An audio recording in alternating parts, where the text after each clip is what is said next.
So class, yesterday I have started a new chapter, that was chapter number 11, articles a and the. So before starting this chapter, I have told you some important points related to this chapter. So what was the points related to this? The very first point before starting this chapter was, there are how many alphabets? There are 26 alphabets, out of which 5 are your vowels and 21 are your consonants. Why am I telling you this vowels and consonant? Because बेटा ये आपके बहुत important काम करेगा. It will play an important role in this chapter. Okay बेटा. So I am starting with the A part. So with me you also read this. A part, articles. A and the are called articles. So how many articles are there?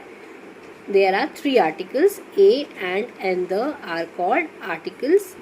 Articles are in fact adjectives. Articles are in fact adjectives. A and an are called indefinite articles. A and an are called indefinite articles, whereas the is called definite article. The is called definite article. Articles are used with nouns. So what we have learned in these lines is that there are 3 articles, a and the. Article act as an adjective. It plays like an adjective. Adjective का काम करता है. A and an are called indefinite article. A and an are called indefinite article, whereas the is called definite article. And the most important point, articles are used with nouns. हमेशा nouns के साथ use होते हैं. Okay, now coming to B part. A and an. The very first point. A and an means one. यानी इसका क्या मतलब हुआ बेटा? एक की बात करता है. A and an are placed before countable nouns in the singular number. इस लाइन का मतलब क्या हुआ बेटा? A और an जो है आपके हमेशा countable nouns के साथ यूज होते हैं. Countable nouns are those which can be counted very easily, that can be counted in figures. And also it will be used with singular case only. सिर्फ singular case में आपका a और an लगेगा, plural case में नहीं लगता है. For example, a book, a pen, an apple, an umbrella. These are the correct examples. आप ये नहीं कह सकते हो a books, a pens, this will be wrong. And apples, ये नहीं हो सकता, this will be wrong. So what we have learned, a and an are placed before countable nouns. हमेशा countable nouns के साथ यूज होता है. और secondly हम लोग क्या जानते हैं इसके बारे में, that it will be only used with the singular number. हमेशा एक कोई noun के बारे में ही हम लोग उसे यूज करेंगे. किसे? a और an को. a और an को हमेशा countable noun के साथ यूज करेंगे और हमेशा singular case में ही यूज करेंगे. See the examples here. A book, a pen, an apple, an umbrella. So these are your examples. And you can say an orange. So मैंने आपको क्या बताया? हमेशा singular case में यूज होगा, कभी भी plural case में नहीं यूज होगा. You cannot say a books, a pens, a pencils, a boxes. You cannot say like this. This will be wrong. How will you say it? A book, a pencil, a box, an apple, an umbrella, an ice cream, a table. So these are your examples. See, one more important point is given to you in this book, that is, we do not say a milk or an honesty, because milk and honesty are countable. So what we mean by this line? See, I have written here with the pencil, we don't use a and an with uncountable nouns. हम लोग कभी भी a और an को uncountable nouns के साथ नहीं use करते हैं. Uncountable nouns, what do you mean by uncountable nouns? It's very easy to understand. Uncountable nouns are those which can't be counted, which cannot be counted, जिसको आप figures में count नहीं कर सकते. Those are called uncountable nouns. For example, milk, honesty, beauty. So these are your examples of uncountable nouns. We don't use a and with uncountable nouns. ये बहुत important point है बेटा. I have written it with the pencil, and this point. This point is also related with this point only. कि इसमें आपका क्या कह रहा है? We do not say a milk or an honesty because milk and honesty are not countable.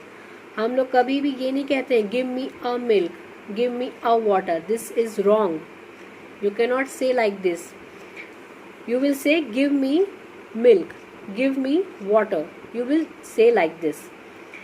That is why it's written over here. We do not say a milk or an honesty because milk and honesty are countable. आप milk को count नहीं कर सकते, आप honesty को count नहीं कर सकते. So they are uncountable nouns.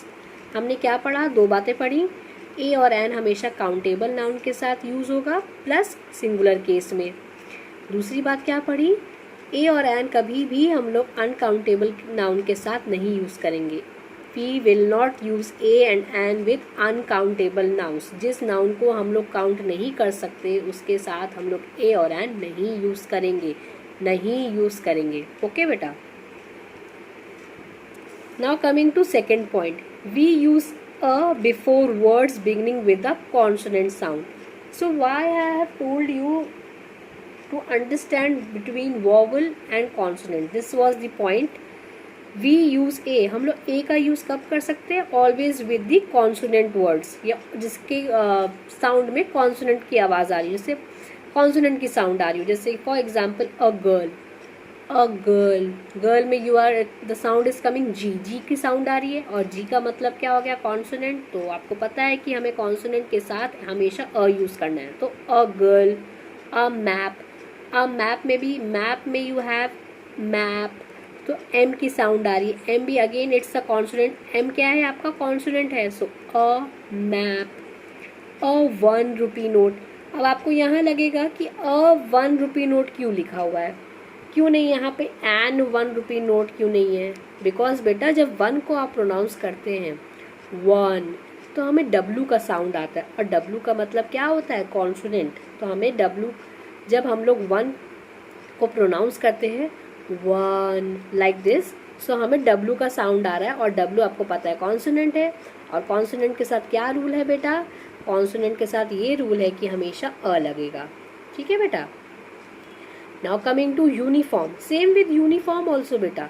Uniform, when you pronounce this word uniform, you में आपका बेटा वाई का साउंड आ रहा है. Uniform. So Y again it is a consonant, और आपको रूल पता है कि कॉन्सोनेंट के साथ हमेशा क्या यूज होता है? A. So what will be the example here? A uniform. A uniform. A university. Like this. Okay बेटा.